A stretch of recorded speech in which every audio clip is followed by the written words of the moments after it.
Friends, how are you? Welcome to SST की पाठशाला। और आज हम लोग डिस्कस करने वाले हैं हिस्ट्री चैप्टर 2 क्लास 10 पार्ट 3 के बारे में। क्योंकि इस चैप्टर से हम लोग पार्ट 1 और 2 कवर कर चुके हैं। पार्ट 1 में कवर किए थे कि कैसे नेशनलिज्म इंडिया में इंट्रोड्यूस हुआ, कौन कौन से इंपॉर्टेंट पर्सन थे जिन्होंने नेशनलिज्म को इंडिया में इंट्रोड्यूस किया, क्या इम्पैक्ट पड़ा था फर्स्ट वर्ल्ड वॉर के बाद इंडिया में, जो फ्रीडम फाइटर्स थे वो किस बेस पे फ्रीडम फाइटिंग कर रहे थे। सेकेंड में हम लोग देखें गांधी जी के जो मोस्ट इंपॉर्टेंट मूवमेंट था एनसीएम, नॉन कॉपरेशन मूवमेंट, ठीक है। और इसके साथ साथ एक और मूवमेंट था खिलाफत मूवमेंट। इसके बारे में डिस्कस किए हुए हम लोग पार्ट 2 में, और पार्ट 3 में आज जानेंगे हम लोग कि क्या इम्पैक्ट था नॉन कॉपरेशन मूवमेंट का जो ट्राइबल पीपल थे उन लोगों के ऊपर, और जो स्वराज वाला टर्म था, स्वराज का क्या मेन बेसिक टर्म था, स्वराज का मीनिंग लोग क्या समझ रहे थे। और इसके बाद जो लास्ट पॉइंट होगा उसमें हम लोग डिस्कस करने वाले हैं जो आपका सीडीएम है, सिविल डिसोबीडियंस मूवमेंट, उसके बारे में कि क्यों किया गया था सिविल डिसोबीडियंस मूवमेंट, ठीक है। सो आइए स्टार्ट करते हैं। बोला कि गोडम हिल्स इन Andhra Pradesh militant guerrilla movement spread. एक हिल है, क्योंकि आंध्र प्रदेश को अगर हम देखेंगे, मध्य प्रदेश एक जो कॉमन पार्ट आपका है, यहाँ पे कुछ हिल है। हिल में कौन रहते? Tribal people. और ट्राइबल पीपल जो थे वो अलग बेस पे फ्रीडम फाइटिंग कर रहे थे। उनका मेन बेस क्या था, वो क्यों फाइट कर रहे थे ब्रिटिशर्स के अगेंस्ट, आउटसाइडर के अगेंस्ट?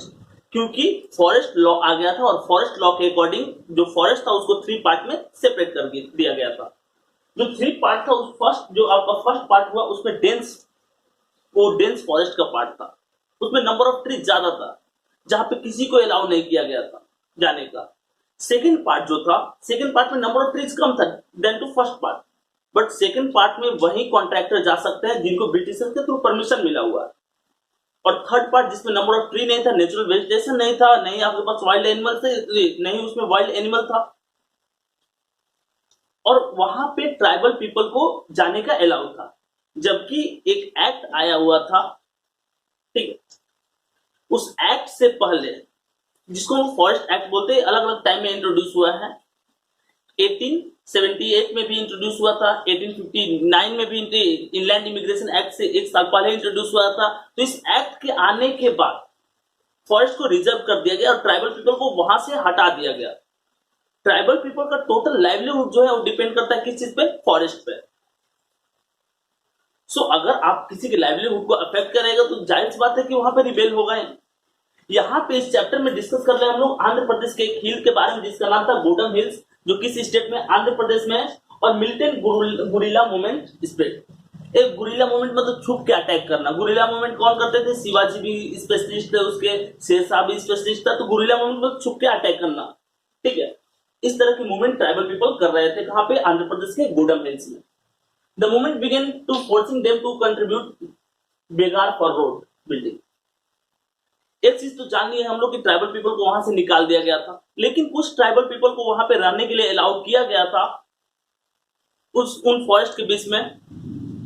किस पर्पज से? तो ब्रिटिशर उसको अपने पर्पज से रखे हुए थे, ताकि जो डिफरेंट कंस्ट्रक्शन एक्टिविटी चल रही थी, चाहे वो रोडवेज बना रहे हो, ठीक है, सो उसमें वो बेकार एज अ तो लेबरर उनको यूज करते थे बिना कोई वेजेस का, या बहुत ही कम वेजेस पे उनसे काम कराते थे, क्योंकि ब्रिटेन से तो लेबर आएंगे नहीं, लेबर यहीं के वो यूज करेंगे। तो एज अ बेगार उनको काम कराने के लिए फॉरेस्ट में कुछ लोगों को रहने का अलाउ कर दिए थे। तो इस बात से भी लोग गुस्सा में थे कि एक तो मेरा टोटली लाइवलीहुड अफेक्ट हो गया, सेकंड पॉइंट कि उनको फोर्सफुली बेगार, एज ए बेगार मतलब कम वेजेस में काम कराया जा रहा था। सो इस बातों से, इन सब बातों से क्या थे? परेशान थे पूरे ट्राइबल लोग, और वो रिवॉल्ट कर रहे थे। अलौरी Sitarama Raju claimed that he had a variety of special power. अलौरी Sitarama Raju ये लीडर थे गोडम हिल्स के जो ट्राइबल लोग थे उनके, सेम वैसे जैसे कि छोटा नागपुर में बिरसा मुंडा थे। ऐसा क्लेम किया जाता है कि अलौरी सीताराम राजू के पास कुछ स्पेशल पावर था। बोला कि किस तरह की स्पेशल पावर था उनके पास? एक अच्छे एस्ट्रोलॉजर थे, मतलब जो आपका फ्यूचर में होने वाला है उसको प्रिडिक्ट करते थे, बताते थे। यहां तक कि आपके एनसीईआरटी में लिखा हो कि बुलेट शॉट्स भी सर्वाइव कर सकते, मतलब गोली लगने के बाद भी नहीं मरते थे। तो कुछ ऐसी चीजें थी जो उनको अलग और सब लोगों से अलग बनाती थी। और उन्होंने ही इस मूवमेंट को लीड किया था। गुडम हिल्स के मूवमेंट को किसने लीड किया था?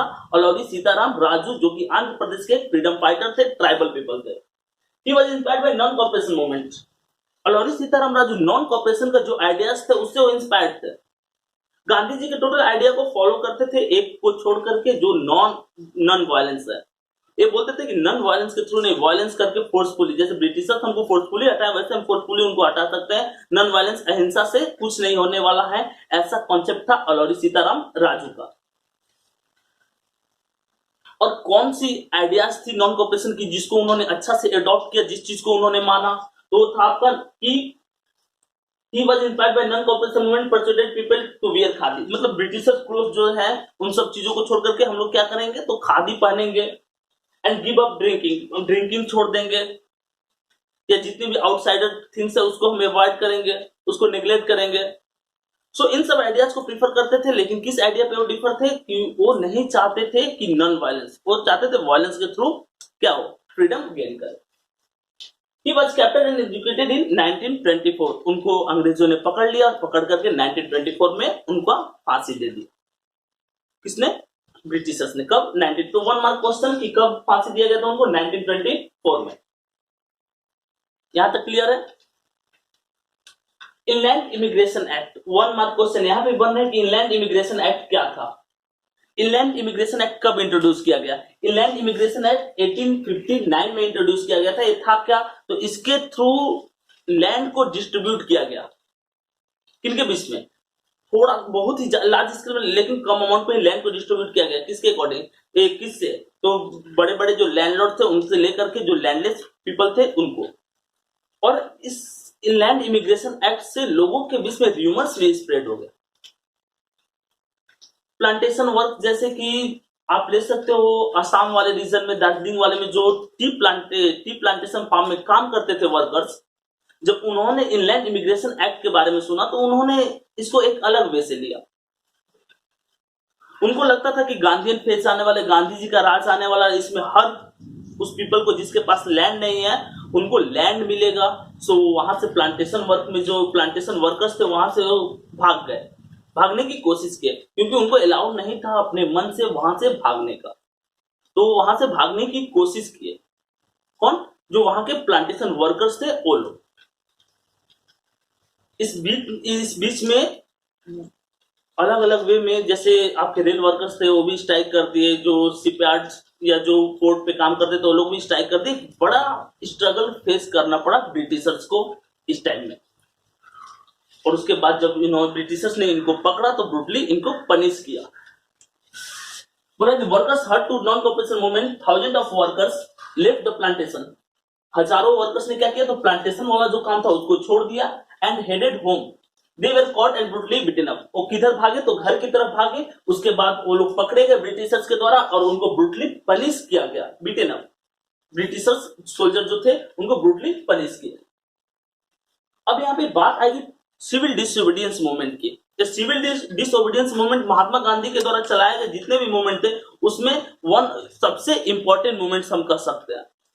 फर्स्ट जो नॉन कॉपरेशन मूवमेंट था, इसके बाद नॉन कॉपरेशन मूवमेंट अचानक गांधी जी ने कॉल ऑफ कर दिया था। एक क्वेश्चन आता है कि कब कॉल ऑफ किया था? एनसीएम को विड्रॉ किया था 5 फरवरी 1922 को। किस इंसिडेंट के बाद? तो जो गोरखपुर में चौरी चौरा इंसिडेंट हुआ था जिसमें 22 पुलिस ऑफिसर्स को जिंदा जला दिए थे रिवोल्यूशनरीज। उस इंसिडेंट के बाद, क्योंकि जो इनका मूवमेंट था वायलेंस टर्न ले रहा था, इस इंसिडेंट के बाद गांधी जी ने इस मूवमेंट को कॉल ऑफ कर दिया, इस मूवमेंट को बंद कर दिया। एक और क्वेश्चन आ रहा है कि ये तो आ गया कि चौरी चौरा मूवमेंट के बाद ही नॉन कॉपरेशन मूवमेंट को बंद किए थे। गवर्नमेंट ऑफ इंडिया एक्ट 1919 में आया था, ठीक है। और गवर्नमेंट ऑफ इंडिया एक्ट में यहां तक कि सबसे बड़ी बात क्या थी, government of India act Indian expect कर रहे थे कि इनको फ्रीडम दी जाएगी, जबकि ब्रिटिशर जो थे और भी ज्यादा हार्शली ट्रीट करने लगे इंडियंस के साथ। अब एक बात, महात्मा गांधी से जब पूछा गया कि आपने नॉन कॉपरेशन मूवमेंट क्यों कॉल ऑफ किया, तो महात्मा गांधी बोले कि जो मेरे वॉलंटियर्स थे वो वेल ट्रेन नहीं थे, सो उनको वेल ट्रेन करेंगे, उसके बाद फिर वो मूवमेंट करेंगे। ऐसा महात्मा गांधी का कहना। Mahatma Gandhi felt the movement was turning violent in many places and satyagrahs needed to be properly trained. ये जो उनका मूवमेंट था बहुत सारी जगहों पे कैसा टर्न ले लिया था, वायलेंट टर्न ले लिया था। जिसके बाद महात्मा गांधी का एक व्यू था कि जो सत्याग्रही है, जो मूवमेंट करे, इनको अच्छा से ट्रेन करने की जरूरत है।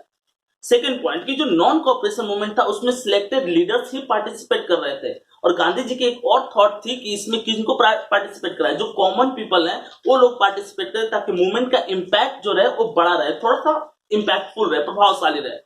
एक जो पार्टिकुलर लीडर पार्टी कोई मूवमेंट को लीड कर रहे हैं और एक जिसमें टोटल कॉमन पीपल इंक्लूड है, तो वैसे मूवमेंट जिसमें लोग इंक्लूड रहेंगे वो ज्यादा इंपैक्टफुल होगा। सो गांधी जी का एक और थॉट था कि एक ऐसा मास मूवमेंट करे जिसमें कॉमन पीपल इंक्लूड हो। सो एक बात और माइंड में चल रहा था कि कुछ common demand, common people include करने के लिए कुछ कॉमन डिमांड पे उनको मूवमेंट करना था, कुछ कॉमन डिमांड भी उनके माइंड में चल रहा था। C R Das and Motilal Nehru form the Swaraj party in 1925।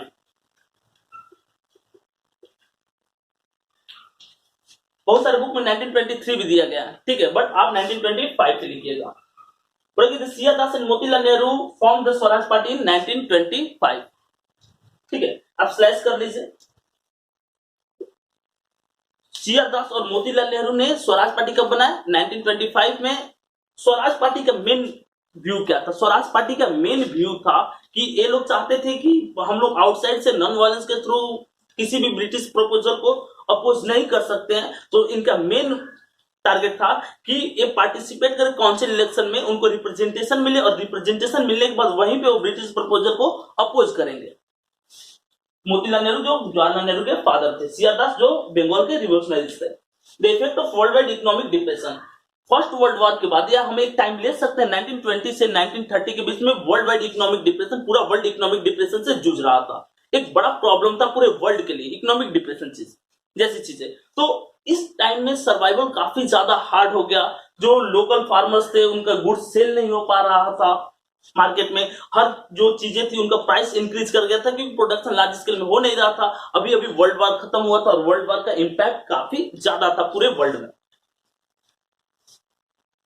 और एक टाइम देखेंगे कि 1920 से लेकर के 1930 के बीच में इंडियन जो है मूवमेंट बहुत ज्यादा करते हैं, ब्रिटिशर्स के हर पॉलिसी को अपोज करते हैं। तो जो ब्रिटिश गवर्नमेंट थी उनको क्या टारगेट करते हैं? वो ब्रिटिश गवर्नमेंट जो है एक कमीशन बनाते हैं और उस कमीशन को बना करके इंडिया भेजते हैं कि वो कमीशन वॉच करे, वो कमीशन देखे कि इंडियंस को प्रॉब्लम क्या है, किस लिए वो मूवमेंट कर रहे हैं, और कहीं ना कहीं इस मूवमेंट को रोकने के लिए कुछ लालच, कुछ ऐसे प्रोविजन लाना चाहते थे ताकि इंडियंस जो है मूवमेंट को रोक सके। इसके लिए उन्होंने एक कमीशन बनाई जिसका नाम था साइमन कमीशन, क्योंकि सर जॉन साइमन उसको लीड कर रहे थे। कमीशन बनी थी 1928 में। 7 मेंबर की कमीशन थे। इंडियन चाहते थे कि 7 मेंबर्स में कुछ रिप्रेजेंटेटिव इंडियंस भी रहे, जबकि ब्रिटिशर्स ने वो 7 मेंबर थे टोटल रिप्रेजेंटेशन किधर से दिया? ब्रिटिश वो टोटल जो थे वो ब्रिटेन के थे रिप्रेजेंटेटिव, और इंडियंस इसी बात को लेकर के गुस्सा में थे। साइमन का उन्होंने काफी ज्यादा अपोज किया। साइमन जैसे ही आए लाहौर में, लाला लाजपत राय और कुछ वॉलंटियर्स साइमन गो बैक जैसे नारे लगाए। वही बोले आपका साइमन कमीशन बोले the British government constituted statutory commission under Sir John Simon in 1928। Sir John Simon इसको लीड कर रहे थे। साइमन कमीशन कब इंडिया आई थी? 1928 में। स्वराज मींस फ्रीडम और सेल्फ रूल। स्व और राज, स्व मतलब अपना और राज मतलब कंट्रोल। सेल्फ रूल को स्वराज बोलते हैं। 1920 वाला जो टाइम था, इस टाइम स्वराज वाले कॉन्सेप्ट माइंड में रिवोल्यूशनरीज के आ रहे थे। लोग अब ब्रिटिशर्स के अगेंस्ट फाइट कर रहे थे स्मॉल बेसिस पे।